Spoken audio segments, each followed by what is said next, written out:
Welcome to PC Wiz Kids Tech Talk. Today we're looking at the Axle 3D GTX460 video card. This Nvidia video card comes in different flavors.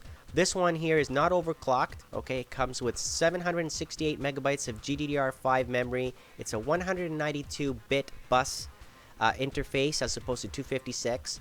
And this is a great entry model GTX card if you're looking for the greatest and latest support. So not only, of course, your DVI and your HDMI out, which is what it comes with, but also it's got great cooling. It's got support for CUDA, physics, DirectX 11, all of that. You can have these in SLI. There are the outputs, as I said. It's all black all around, which I love.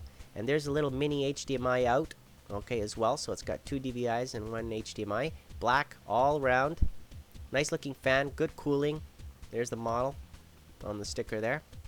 And basically, if you were to get other types of GTX 460s, they come with more memory, so 1 gigabyte, for example, or a different bus bit of 256 instead of 192.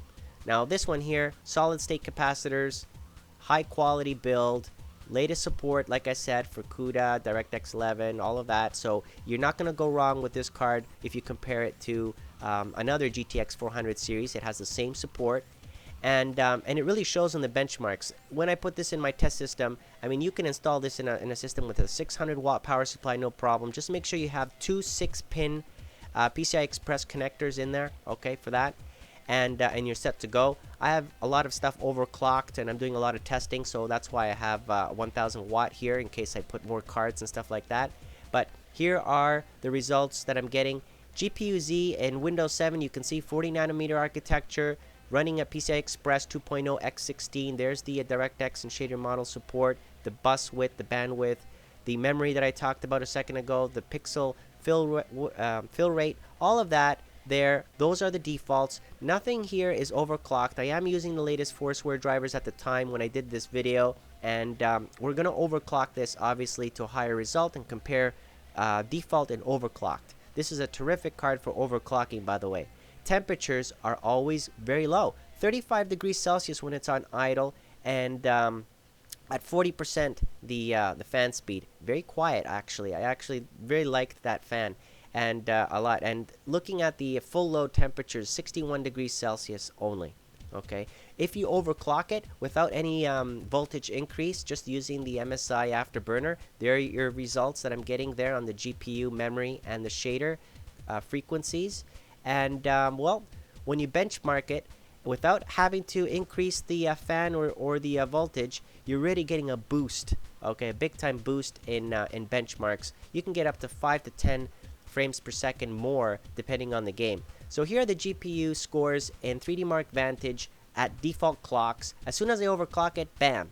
Look at that increase in scores there, especially the GPU score, the 13,068. So terrific results there right off the bat. And if you compare other GPU scores to the Axle 3D GTX card that I'm looking at today, you can see how well this card performs. Okay, and the benefits are really good in any type of game that you try. Starting off here with Dirt 2. Okay, we're using a DirectX 11 game. Terrific results, super fast, smooth, and well, the frames per second there say everything. Okay, especially on Batman, because you got the physics enabled. You know, you got all that real-time stuff happening and everything just flying all over the place. You really see the difference with physics enabled when you're playing games that support that. BioShock 2, of course, has a game engine that really allows frames per second to fly. So here, everything's like super smooth, no problems there. And again, some ideas here on how well the card performs when it's overclocked and pushed to the limit, running Crysis here on Enthusiast and 8AA. So really, truly maxed out settings. Now, here are some more benchmarks just to give you an idea. When you benchmark, how you get from 5 to 10 frames per second more just by increasing the frequencies and overclocking it a little bit. Okay, and again, the challenge is to overclock it without increasing too much heat and without increasing the fan. Now, CUDA is a great feature, okay, of this GPU, and the support for CUDA here shows that if I convert using the hardware encoding of the GPU, I can convert a AVI file that's 500 megs to a 10 meg MP4 file in just seconds on this machine. So from 500 meg to 10 meg MP4 using CUDA and the processor, of course, working together. But a lot of the processing done with CUDA enabled really offloads a lot of the power to the GPU. And hey, terrific results. I love these cards because they're lower energy requirements. The temperatures are lower, and the results are great. Okay, so I really do give this a high praise, high score compared to other cards. But again, I like to thank Axel for providing it, and I hope you enjoyed this video, and thank you for watching.